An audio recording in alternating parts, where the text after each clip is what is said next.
Today, we're going to get into one of the greatest scientific detective stories of all time, the discovery of DNA's double helix. And we're going to put the spotlight on the brilliant and for a long time overlooked scientist right at the heart of it all, Rosalind Franklin. Everything really kicks off with this single image. It's known as Photo 51. Now I know, it might not look like much at first, kind of fuzzy, just a dark X, but this picture, this was the key that unlocked the instruction manual for literally every living thing on Earth. It was the first truly clear glimpse of what DNA actually looks like. And that brings us to the big mystery we're unpacking today. Who took this incredible photo? And maybe more importantly, why did it take decades for the world to hear the full story of their massive contribution? To answer that, we've got to hop in a time machine and go back to the early 1950s. You have to imagine this intense, super competitive race happening all around the world. All these brilliant scientists were scrambling to be the first to solve the puzzle of DNA's structure. The main event was really between two groups right there in England. Over at Cambridge University, you had James Watson and Francis Crick. Their approach was all about building models, kind of like putting together a giant, complicated Lego set, but without the instruction book. Then, down at King's College London, you had Rosalind Franklin and Maurice Wilkins, and they were doing the hard experimental work, trying to take actual pictures of the DNA molecule with X-rays.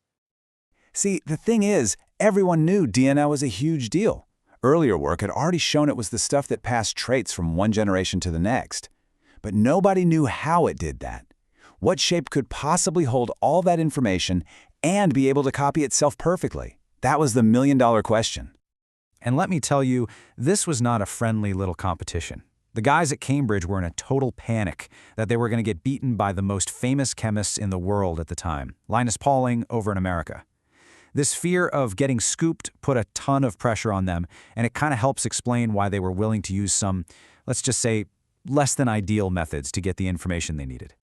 Okay, so let's zoom in on Rosalind Franklin herself, because before we even get into all the drama, it's so important to understand that she was an absolutely brilliant scientist who was making massive progress all on her own. Franklin made some absolutely critical discoveries completely independently. First, she figured out that DNA actually comes in two different forms, a dry A form and a wet B form. This was a game changer because earlier pictures were just blurry messes of both. Second, she proved that the molecule's main support structure, its backbone, was on the outside. This went against what pretty much all the top scientists thought. And third, she and her student created Photo 51, which was, hands down, the clearest picture of that B form that anyone had ever seen. Now, you might have heard this myth, this story that gets told a lot, that Franklin had this amazing photo but just didn't get what it meant, that she was just kind of sitting on it, not seeing the answer that was right in front of her face. Yeah, that's just not true. Not at all. Franklin was an incredibly careful and precise scientist. She knew Photo 51 was screaming helix, but she wanted proof. Hard, mathematical proof. And for that, she was focusing on the A form. It was way harder to get a good picture of, but it was the only one that could give her the precise numbers to prove the structure without a shadow of a doubt. Her being cautious wasn't confusion, it was just her being an excellent scientist. So this is where the story really takes a sharp turn. Because while Franklin was carefully building her ironclad case, her unpublished data, her key findings, were shared with the Cambridge team. And this happened twice, without her knowing anything about it. I mean, just look at how fast everything went down once they had her work. In January of 1953, her colleague Maurice Wilkins shows Photo 51 to James Watson. The very next month, Watson and Crick get a hold of a report Franklin wrote full of her precise calculations. And then boom, by April, they've announced their double helix model to the entire world. It's a stunningly fast turnaround. And these two pieces of information were literally the last pieces of the puzzle they needed. Photo 51 gave Watson that visual aha moment, the undeniable proof that DNA was a helix. And that report, it gave Crick the exact numbers and data he needed to figure out the most critical detail of all, that the two strands of the helix run in opposite directions, like two sides of a highway. So, the discovery is made, the secret of life is unlocked, but that just opens up a whole new question. Who actually gets the credit for it? And this is where the story gets even more complicated. So in April 1953, the famous science journal Nature publishes 3 papers, one right after another. The first one is from Watson and Crick, explaining their big idea, their double helix model.